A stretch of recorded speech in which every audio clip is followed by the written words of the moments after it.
slide yang ke-13, slide ke-13 ini kita bagi barging itu berdasarkan pre-activity, kemudian ada proses barging itu sendiri sampai dengan post atau final barging ya. Nah, ini kita masuk ke dalam aktivitas apa sih yang perlu kita lakukan pada saat sebelum dilakukan proses barging atau sebelum berjalannya proses pemuatan batu bara ke tongkang. Yang pertama adalah jalur sungai dan port loading. Nah, jalur sungai dan port loading contoh misalnya di Paring Lahung ya.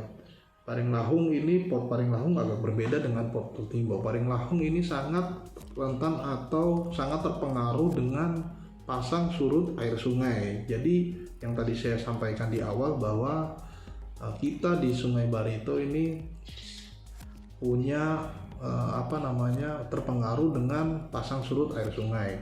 Nah, dalam satu tahun biasanya bahkan bisa 4 bulan kita nggak melakukan barging ya. 4 bulan kita nggak melakukan barging. Kalau teman-teman lihat di slide yang ke-13 ada grafik di sebelah kiri bawah, kita sebut sebagai selling days. Ini data di tahun 2017 selama 1 tahun ya.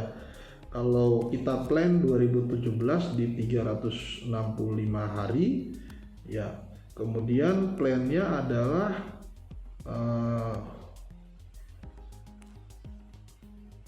di 274 hari itu bargingnya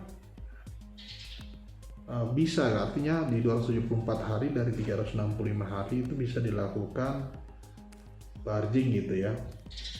Tetapi pada aktualnya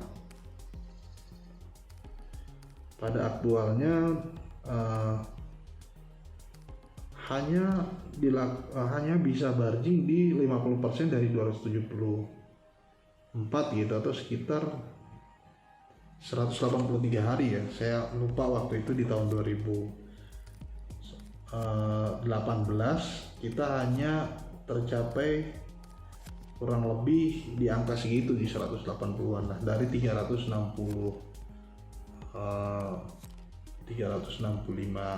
hari ya.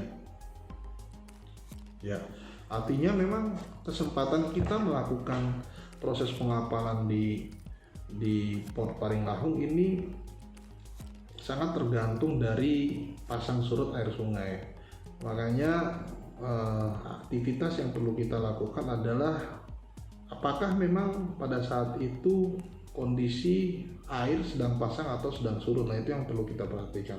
Sementara di Teluk Timbau, di Port Teluk Timbau ini memang tidak terpengaruh dengan pasang surut air. Artinya sebenarnya dalam proses pengapalan bisa dilakukan kapan saja gitu ya, karena memang posisinya, karena kita waktu mungkin pembuatannya diplanningkan bahwa Port Teluk Timbau itu harus dapat melakukan pengapalan selama 365 hari atau selama 1 tahun gitu ya. Artinya tidak terpengaruh pasang surut air, sehingga memang pada saat musim basah semaksimal mungkin di Port Paring Lahung ini dilakukan barging seoptimal mungkin, atau bahkan bisa mengisi Port Teluk Timbau dan juga bisa melakukan direct sebanyak mungkin, atau tidak melakukan singgah di Port Teluk Timbau, dari Port Paring Lahung langsung menuju ke Tamboneo. Nah, seperti itu.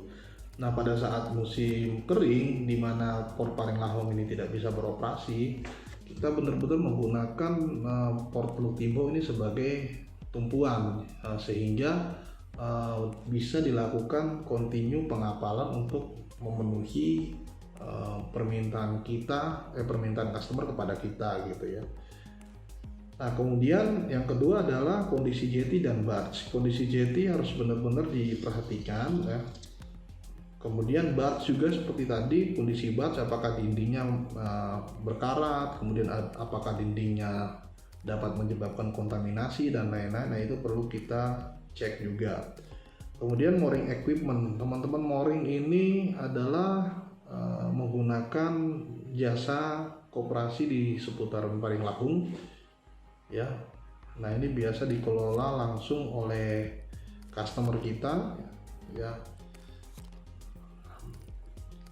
Gunanya adalah teman-teman mooring ini membantu pada saat pengikatan tali tambat di jeti ya, atau pada saat penyandaran, kemudian pada saat cast off atau pelepasan tongkang.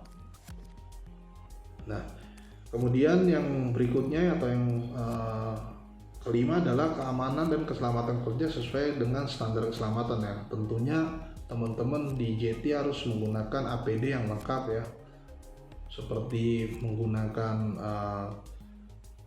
pelampung, kemudian menggunakan helm ya, menggunakan sepatu, sehingga pada saat melakukan pekerjaan itu benar-benar dilakukan sesuai dengan prosedur keselamatan yang sudah diatur oleh perusahaan.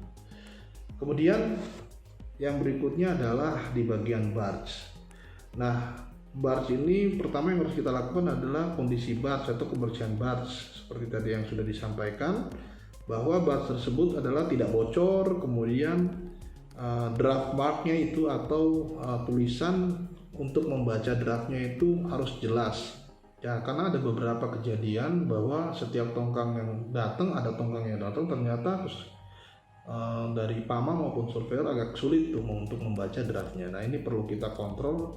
Jika memang kita kesulitan untuk membaca draft, kita bisa melakukan feedback kepada tim tugboatnya atau teman-teman di kapal untuk bisa melakukan pengecatan, memperjelas daripada nilai-nilai atau angka-angka draft di badan tongkangnya. Nah kemudian kita harus cek juga adanya return cargo di dalam barge atau tidak gitu ya. Nah adanya return cargo sebenarnya kita merupakan feedback kepada pelabuhan asal. Misalnya pada saat di Teluk Timbau dilakukan pembongkaran tidak optimal sehingga masih banyak coal atau batu bara yang tersisa di dalam tongkang yang terbawa kembali ke Port Paringlahung. Nah, hal ini sebenarnya malah mengurangi kapasitas atau muatan yang dapat dimuati di tongkang gitu ya. Nah, kemudian yang berikutnya adalah hydrostatic table untuk setiap barge atau bukan sister ship. Nah, biasanya kejadian-kejadian yang umum yang kita temui di port, satu tongkang itu bahkan meminjam hydrostatic table dari tongkang yang lain, padahal kita tahu bahwa setiap tongkang setiap diproduksi ya, keluar dari produksi dari pembuatan galangan di tongkang itu sudah memiliki hydrostatic table masing-masing gitu. Jadi akan berbeda hydrostatic table yang tongkang satu dengan tongkang yang lain, sehingga benar-benar harus kita pastikan tongkang tersebut memiliki hydrostatic table yang tepat. Nah gunanya hydrostatic table ini adalah untuk